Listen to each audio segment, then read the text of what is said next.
Bienvenue à cette revue hebdomadaire des marchés boursiers. Cachemire du dimanche 25 janvier 2026. Présentation notamment de nos partenaires. Frédéric Turcotte, conseiller financier.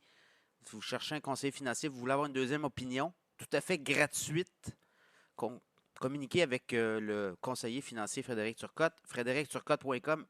Votre SEO est très important. Vous avez une entreprise, vous avez un site web, vous vendez des produits, des services, vous offrez des produits, des services et vous voulez être beaucoup plus présent sur les réseaux, mais surtout les moteurs de recherche dits intelligents, là, comme ChatGPT, Anthropic, Claude, ben, il y a une façon de l'être. ProStarSEO.com va travailler avec vous et va vous faire apparaître dans les moteurs de recherche intelligents de façon intelligente, justement. ProStarSEO.com. Également, InfoBref, en 5 minutes, obtenez chaque matin une infolette avec des nouvelles de qualité sur le Québec, le Canada, l'économie, les affaires. InfoBref.com, vous pouvez vous abonner dans le lien du podcast Cachemire. Tous les jours, le lien est là. Pesez là-dessus. C'est gratuit. Vous allez avoir l'infolette, l'InfoBref, chaque jour dans votre boîte aux lettres. Voilà, quand même une grosse semaine là, quand on regarde à la bourse.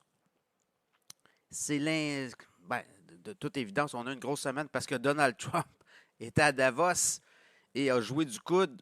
Finalement, a avancé, reculé, tourné sur le Groenland et voulait imposer des tarifs de façon importante à l'Europe. Maintenant, c'est le Canada qui est menacé de tarifs de 100%. Donc, vous voyez comment Trump débute son année, là. Le mois de janvier n'est pas terminé encore. Lui, ça fait 1 an qu'il est en poste. Ça a fait 1 an cette semaine. Et il continue de faire des siennes. Donc, le TSX, lui, a gagné cette semaine. Quand vous regardez, là, c'est le seul indice nord-américain qui a gagné. On a fait 0,5 % d'avancée. Depuis le début de l'année, le TSX est rendu à quasiment 4 % de hausse. 4 %, on va le dire. Notamment l'or et l'argent, les métaux précieux. Le pétrole aussi monté. Donc, ça l'a aidé beaucoup le TSX.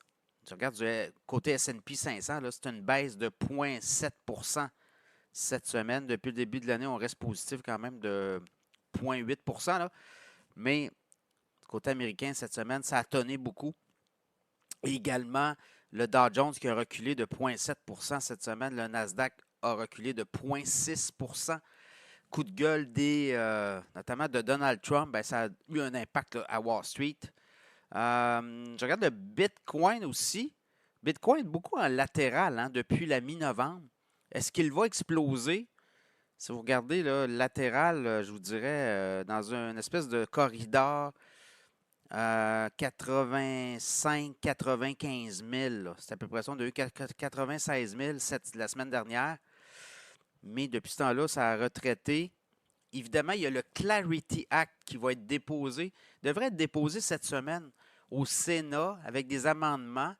Et ce que ça ferait, c'est qu'on va encadrer tout le système des crypto-monnaies aux États-Unis. On veut l'intégrer au système bancaire monétaire. Donc, voyez-vous, là, on passe à un autre niveau. Et ça pourrait amener beaucoup d'investisseurs éventuellement lorsqu'on va déposer les amendements au Clarity Act. Ça devrait se faire. Ça devait être fait il y a 2 semaines. Il y a eu un peu de discussion, notamment avec Coinbase. Et là, ben, ça partirait. Là. Donc, on va le voir cette semaine. Donc, ça pourrait donner un coup. C'est crypto, l'Ethereum, même chose, 2934. Ça a été une semaine un petit peu là, négative, mais on était à 2936 en début de semaine.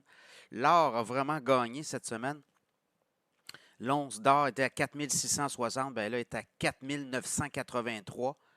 À la porte des 5000 $ US, l'argent, même affaire. On a commencé la semaine autour des 93 $ pour l'once d'argent. On est à 103 $ au moment où je vous parle. Donc, on a franchi le cap des 100 $ pour l'argent. Le pétrole, même chose.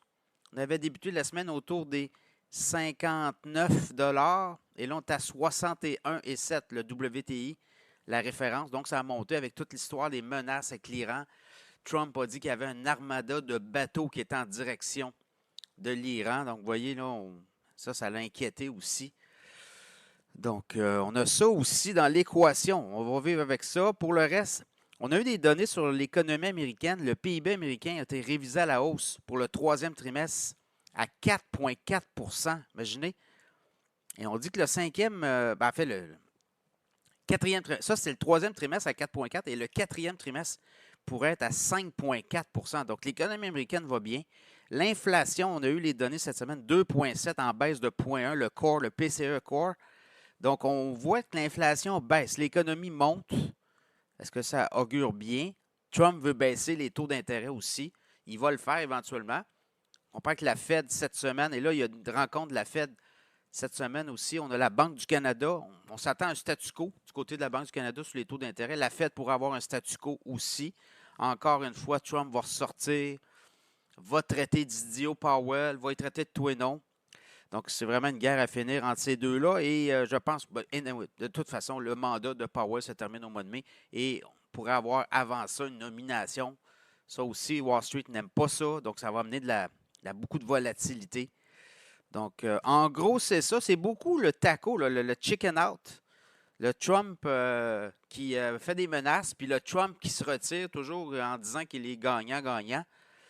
Là, avec le Canada, menace 100% de tarifs, alors qu'on a un accord de libre-échange. Voyez-vous, là, ça, c'est Trump dans toute sa splendeur. Et pour les marchés, bien, il faut voir, là, depuis le plancher du mois d'avril de l'année passée, les tarifs, 8 avril, les planchers, les marchés avaient planté. On avait atteint un plancher. Depuis ce temps-là, on a remonté de 38%. Donc, les analystes s'attendent vraiment à une année aussi très volatile. Donc, voilà quand même, somme toute, une semaine positive pour les investisseurs au Canada, à la Bourse de Toronto.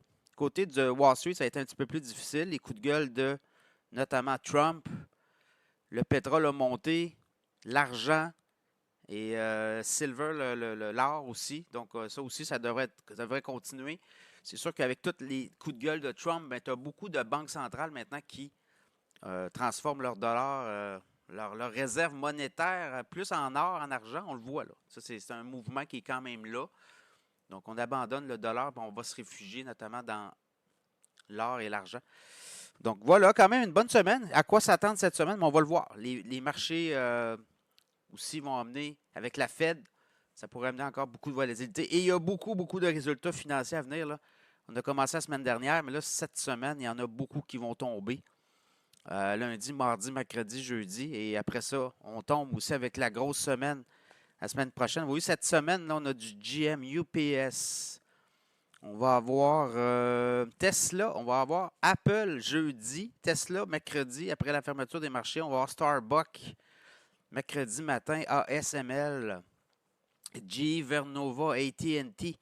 Ça, c'est tout attendu mercredi. Mardi, United Health Group, ça c'est le gros assureur aux États-Unis. Boeing, UPS, GM, RTX, American Airlines, Northrop Grumman dans l'armement, Kimberly-Clark. On va avoir tout ça aussi mardi matin.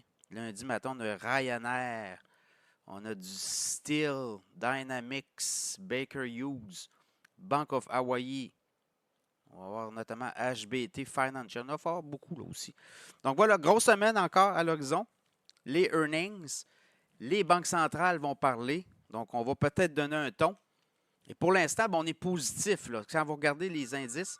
Alors quand c'est positif, ça veut dire qu'on pourrait avoir une très bonne année.